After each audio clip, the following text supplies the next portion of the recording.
satu bentukan kegiatan pelatihan yang sama di Kabupaten Majene, yaitu pelatihan content creator dengan front office perhotelan. Karena di Majene itu akan dibangun industri pariwisata. Tidak tahu ya Pak Nurdin ini kan tahu ini Pak Nurdin yang sudah mulai.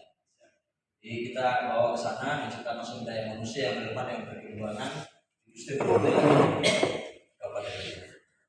Ya saya hormati ini dari komandan kita Pak Ustaz Sampinan. Ini dari Kementerian Agama Kota Makassar ini. Kasih potretnya Pak. Saya terima kasih atas kedatangan beliau. Waktu kemarin datang di sini, dia mau ketemu dengan saya tapi macet, jadi tidak sempat ketemu dan saya menginformasikan bahwa insya Allah hari ini saya akan datang di sini bersama-sama. Ya saya hormati para pemegang hak kompetensi konten kreator. Ini kan sudah selesai uji kompetensi, jadi insya Allah teman-teman semua akan memiliki sertifikat kompeten dan teman-teman semua Anda akan dinyatakan sebagai orang yang kompeten. Pertama kepada seluruh peserta, Pak Gubernur Sulawesi saya menyampaikan mohon maaf karena tadi dalam acaranya pembacaan doa langsung dipimpin oleh MC. Karena MC ini tidak tahu kalau semua yang di dalam ini adalah pembaca doa semua. Kalau MC tahu pasti tidak mau baca doa. Baca doa semua ini Pak ini. Hanya saya juga memahami karena ada pak kasubahnya bersama-sama tidak. Jangan sampai disuruh baca doa pasti minta honor. Karena biasanya di BOK kalau baca doa pasti ada honornya. Apalagi ada PPK yang ini kan benar ada PPK juga ini.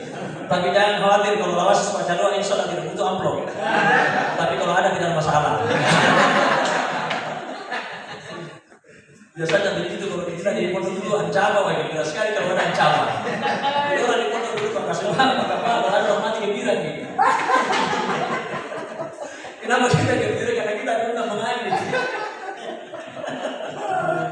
Kita diundang mengaji.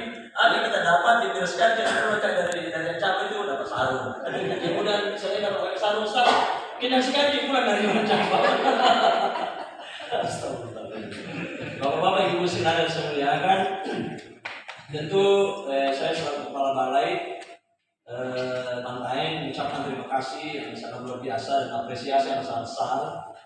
Pertama kepada Pak Kabak, tentu ini adalah sebuah harapan yang besar karena memberikan ruang dan kesempatan kepada teman-teman semua untuk bisa mengikuti pelatihan di balai. Ini adalah merupakan sebuah awal bahwa ke depan teman-teman di Lawasis, ya, khususnya teman-teman di Lawasis, karena sudah berinteraksi dan berkomunikasi dengan balai besar ini, maka ini adalah merupakan sebuah awal untuk berinteraksi dan berkomunikasi secara komprehensif di balai. Dan ini balai besar Pak, Bantai itu balai kecil, ini balai besar. Balai ini mewilayahi 4 provinsi, Sulawesi Selatan, Sulawesi Barat, Gorontalo, Sulawesi Tengah. Gitu ya. Artinya apa, wilayah kerjanya ini balai sangat luas. Karena wilayah kerjanya sangat luas, maka tentu cakupan program yang akan dibawa ke daerah lain pasti tidak luas.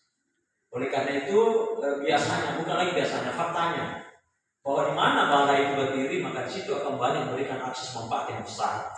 Nah, saya inginkan Lawasis ini karena berada di Makassar, maka harus memanfaatkan keberadaan balai ini sebaik-baiknya. Karena di sini banyak sekali program. Banyak sekali program. Tinggal teman-teman mau nggak menangkap peluang itu tidak. Nah, hari ini teman-teman semua sudah berada bersama dengan Pak Kabak dan ini mengendali semua program. Tidak mungkin tidak ada kasih di Bandi kalau minta, pasti ada kasih. Ya. Saya yakin dan percaya pasti ada kasih. Apalagi kalau kita selalu bacakan doa, ayo ya.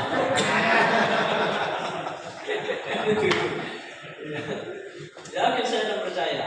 Bukan cuma sekedar itu, ini Pak Kabak ini dari hati-hati semua ini bisa diundang khotbah di sini setiap hari. Segera. Atur jadwalnya. Nah, apalagi kalau sesuatu ini pasti sudah membawa aspir untuk membuat konten kreator. Tinggal di jadwal ini. Ini sudah tinggal di jadwal. Ya, siap. Saya tidak terlalu jauh pantai kita tidak tempati di salat Jumat ya, pantai belum. Tapi insya Allah dalam jeda waktu waktu ini saya akan usahakan di tempat selanjutnya. Karena itu juga dulu saya di Banyuwangi dulu musala. Tentu saya di sana, tapi begitu saya di sana, saya jadikan masjid dan alhamdulillah sudah berkesinambungan di tempat Islam di masa hari. Ya, itu teman-teman semua yang saya hormati. Yang kedua adalah Pak dulu waktu saya mondok ini kan ada banyak nih teman saya lebih saya. Saya tiba-tiba teringat pesan guru kita dulu waktu masuk kelas 2 sebenarnya. Ada hadis Nabi yang sangat populer dulu diajarkan oleh guru kita. Saya tahu di mana di waktu masjid itu atau apa kayak. Begitu karena ini sekarang ini digitalisasi yang menunjukkan ini hafal semua. Dulu kita diajarkan Ustaz kita mengatakan bahwa alim bila amal yang dari bidang amal. Ilmu yang tidak dimanfaatkan itu ilmu yang tidak diamalkan bagaikan pohon yang tak berbuah. Nah artinya teman-teman semua ilmu konten kreator kepada pengelolaan media sosial yang teman-teman semua miliki saat ini itu dimanfaatkan dengan sebaik-baiknya. Termasuk yang dilakukan oleh Pak Nurdin ini tiada waktu tanpa konten. Padahal ini beliau sebagai dia pernah jadi dekan di rumah. Ya, siap. Saya waktu waret 3 dulu di kampus, dia dekan di fakultas dakwah. Yang kita punya di sini. Jadi dari itu Pak waret 3 tuh pas saya tinggalkan itu ke Jakarta, dia di dekan fakultas dakwah. Kenapa ada di sini? Ya memang begitu perjalanan hidup seseorang itu kita tidak tahu seperti apa perjalanannya, bekerja dan sebagainya. Nah, teman-teman semua. Betul yang disampaikan oleh Pak Saur tadi bahwa sekarang ini era digitalisasi, ya. Tetapi jangan juga ditinggalkan yang namanya pelajaran amusarak yang tetap berjalan. Ya. Masyarakat tetap jalan, jangan ditinggalkan itu. Tasrif tetap harus jalan, tapi digitalisasi juga harus tetap jalan. Karena itu harus seiring. Karena amusarak itulah ilmu yang asli, sementara ilmu digitalisasi adalah ilmu yang setiap saat bisa berubah. Bayangkan dulu, ini saya langsung duduk saja handphone. Ini handphone Nokia ini. Ini handphone Nokia Pak. Ini sekarang tidak laku lagi nih. Kecuali orang-orang yang punya barang di jalan yang setelah itu pakai handphone ini.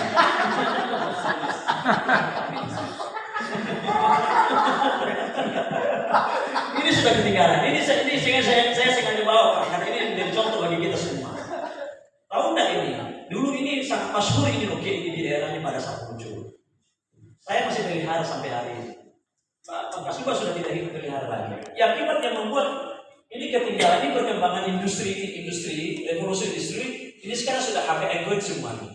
Tahu nggak berapa kerugian Kementerian Telekomunikasi dan Informasi akibat dari perubahan Nokia ke Samsung? Itu 40 triliun. Iya Pak. Dulu kan sekarang kan kalau mau telepon pakai itu harus beli kota dulu.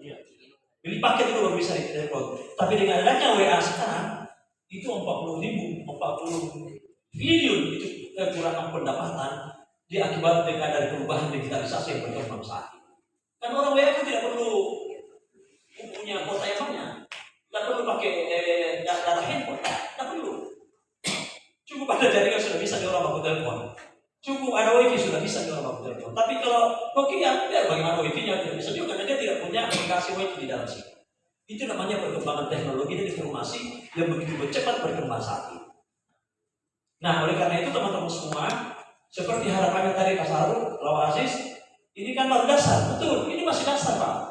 Masih ada lagi pelatihan-pelatihan yang lebih tinggi lagi dan cakupannya dari sekarang. Ada tadi permintaannya di digital marketing, dan itu dengan langsung beliau, dan pasti dicatat. Ya. Mati lagi. Paling contoh kita kasih, pakai itu lah digital marketing. Ini koreksi ini sebenarnya. Maka dari itu teman-teman semua bangun tim komunikasi ke sini, ya nanti akan dibantu oleh beliau. Kalau tidak ketemu di kantornya, ketemu di mana saja, pasti akan dikasih di program sepanjang pengusulan kita itu masuk. Dengan catatan melalui prosedur yang benar. Ya, bagaimana caranya melalui prosedur yang benar? Ya tentu melalui dengan usulan-usulan melalui baik aplikasi, ya. Kemudian itu seperti itu ditelepon dan diingatkan. Jangan sampai tidak diingatkan, kan beliau juga banyak lain di kepala kita semua ini. Jadi kalau selalu diingatkan, insya Allah akan dikasih lagi. Kalau bantai jangan dibilang, ada saya yang kasih ke pertama ini. Karena memang seperti itulah adanya. Memang keberadaan balai ini sesuai dengan harapan Pak Menteri bahwa balai nanti ke depan ya harus betul-betul dirasakan manfaatnya oleh seluruh masyarakat di mana wilayah itu berada. Bahkan ini informasi ya, terakhir ya. Bahkan Pak Menteri mengatakan bahwa ke depan balai ini akan dijadikan sebagai 4 pilar. Ya. Yang pertama menjadi pusat pelatihan vokasi plus sertifikasi. Yang kedua adalah akan dijadikan sebagai balai ini akan dijadikan sebagai pusat tumbuhnya wirausaha muda dan wirausaha yang ingin berkembang, UMKM. Makanya dibuat ini ruangan ini menjadi Talim Innovation Hub. Maksudnya Talim Innovation Hub itu siapa yang ingin maju datang di sini di ruangan ini. Siapa yang ingin berkembang datang di tempat ini. Siapa yang ingin berwirausaha datang di tempat ini. Bahkan beberapa malam yang lalu Bapak Ibu sekalian, Bapak Musukra yang kemarin datang membuka ini kegiatan kita. Sekali informasi loh Bapak Ibu sekalian, itu koordinator status menteri. Kemarin malam kami mendapatkan pengarahan dari beliau tentang ruangan ini di seluruh Indonesia. Ruangan ini teman-teman semua, ini akan dijadikan sebagai tempat tumbuhnya wirausaha muda. Siapa yang ingin berkembang, siapa yang ingin berwirausaha datang di ruangan ini. Karena nanti ruangan ini di seluruh Indonesia bukan cuma di sini, di seluruh balai-balai itu akan difasilitasi tempat untuk berkoordinasi dan berkolaborasi. Itu keinginannya Pak Menteri. Ya, kemarin malam kami mendapatkan pengarahan saudara beliau. Itu yang kedua. Yang ketiga adalah balai nanti ke depan ini akan dijadikan sebagai tempat untuk melakukan pelatihan para penyandang disabilitas. Memberikan akses yang luas, yang besar kepada penyandang disabilitas yang ada di wilayah kita masing-masing. Dan yang keempat adalah balai ini akan menjadi pusat pengembangan produktivitas. Siapa yang ingin berkembang, siapa yang nganggur, datang ke sini bertanya, bagaimana caranya saya supaya tidak menganggur. Datang ke sini, bagaimana caranya saya tidak bekerja. Hanya saya tidak khawatir dengan teman-teman di DDI. Saya juga orang DDI, kita ini tidak pernah menganggur Pak. Tidak pernah kita menganggur ini.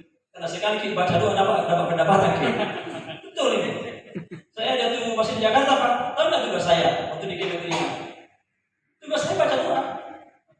Ini tugas saya di sana dulu Pak Sesal pergi membuka acara, kemudian baca doa. Ya jadi pergi menuju acara.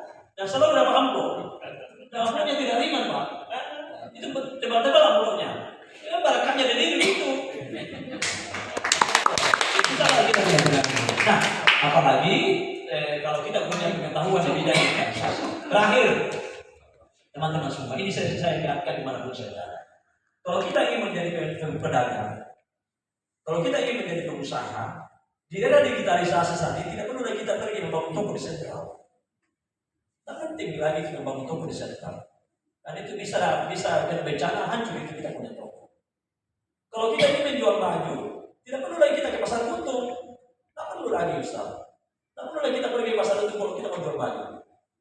Cukup kita menggunakan teknologi digitalisasi, barangnya orang yang di pasar center bisa kita jual. Dan itu sudah terjadi sekarang. Makanya gensi itu Pak, banyak orang yang sudah berdasi, banyak orang yang berpendapatan besar, padahal di dalam kamar. Tidak mesti keluar dari ruangan, tapi mereka punya pendapatan puluhan juta per bulan. Dinantikan kita akan adakan pertemuan Gensi sebenarnya. Di lantai saya sudah rencanakan mengadakan pertemuan Gensi, mengundang orang-orang yang sukses di bidang digitalisasi, mereka menjadi konglomerat di bidang digitalisasi, mereka menjadi seorang pengusaha tidak punya apa-apa, tidak punya kantor, tidak punya toko, tidak punya bahan dijual, hanya punya handphone, tapi dia bisa mendapatkan pendapatan yang sangat besar daripada orang-orang yang duduk di toko menunggu pembeli. Itulah perkembangan yang terjadi saat ini teman-teman semua, dan kita tidak bisa tutup mata. Tidak bisa hanya di pondok saja. Harus kita buka cakrawala kita. Makanya kemarin Bapak Ibu Saudara, Bapak saya melapor sedikit. Pada saat saya di Banyuwangi, saya 1 tahun 6 bulan di Banyuwangi, ini menjadi referensi. Saya melaunching program menciptakan santri dan pemuda multi talenta. Karena Jawa Timur itu kan wilayah santri. Santri juga harus berdaya. Santri juga harus aware dengan digitalisasi. Santri juga harus mampu berwirausaha seperti teman-teman yang lain. Makanya saya mengambil beberapa pondok pesantren untuk dilatih di bidang keterampilan, di bidang IT, di bidang-bidang skill yang lain, agar selain mereka ngaji, selain mereka salawatan, selain mereka di atas mimbar, mereka juga sudah bisa memperbaiki motor, mereka juga sudah bisa digitalisasi, mereka juga bisa menjahit bagi ibu-ibu santriwati, mereka juga bisa barista dan lain sebagainya dan lain sebagainya. Akhirnya setelah keluar dari pondok pesantren, mereka membuka wirausaha, bikin kafe di sekitar kampungnya, dan kafe yang dibuka itu karena punya skill dan keterampilan di bidang barista. Ini contoh-contoh kecil teman-teman semua yang bisa kita laksanakan setelah selesai pelatihan yang kita laksanakan pada sore hari ini. Dan saya yakin dan percaya teman-teman semua akan mengimplementasikan, akan mengamalkan ilmu-ilmu yang keterampilan-keterampilan yang telah diajarkan oleh para instruktur kita yang sangat luar biasa. Saya kira ini Bapak Ibu sekalian, saudara-saudaraku sekalian yang bisa saya sampaikan. Sekali lagi, tentu saya mengucapkan terima kasih yang sangat besar kepada Pak Kabak yang tadi informasi beliau sebenarnya Pak BLT mau datang, tapi saya juga mendapatkan informasi beliau masih di Makassar ini hanya mendampingi orang-orang Cina katanya ya Pak. Ada beberapa orang Cina yang datang di Makassar ini beliau mendampingi. Coba kalau saudara orang sini matanya didampingi pasti bawa modal besar. Kan yang punya banyak uang kan orang China kan. Kita tidak melihat orang Cina terlalu miskin. Karena beda karakternya kita orang Bugis dengan orang Cina. Kalau ada orang yang Cina pakai motor, maka yakinkan dia itu orang punya kekuatan untuk beli mobil. Tapi kita, kalau ada orang kita beli mobil, pastikan bahwa kekuatan kita hanya bisa beli sepeda. Itu bedanya kita dengan mereka. Saya ulangi, kalau ada orang Cina yang pakai motor, pasti ekonominya sudah bisa beli mobil. Tapi sebaliknya dengan kita, kalau kita beli mobil kan, paling kekuatan ekonominya bisa beli sepeda. Itu karakter yang berbeda dengan kita Cina. Sebenarnya saya sudah mengharapkan sama Pak Kabak biar dia bisa bertemu dengan kita, tapi rupanya tidak bisa. Tapi insya Allah sebentar ini jam 5 saya akan ketemu beliau di ruangnya. Saya kira ini Bapak Ibu sekalian yang mewakili Pak Kepala Balai Besar dan mewakili Direktur. Ya, mewakili kita ya.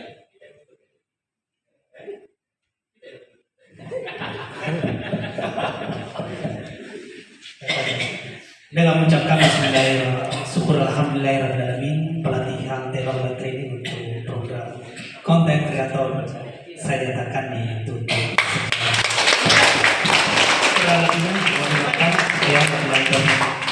Assalamualaikum warahmatullahi wabarakatuh.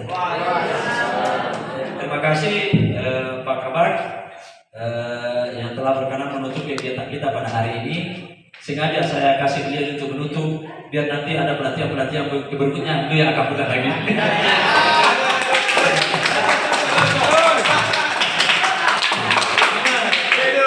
Tidak itu ini politik.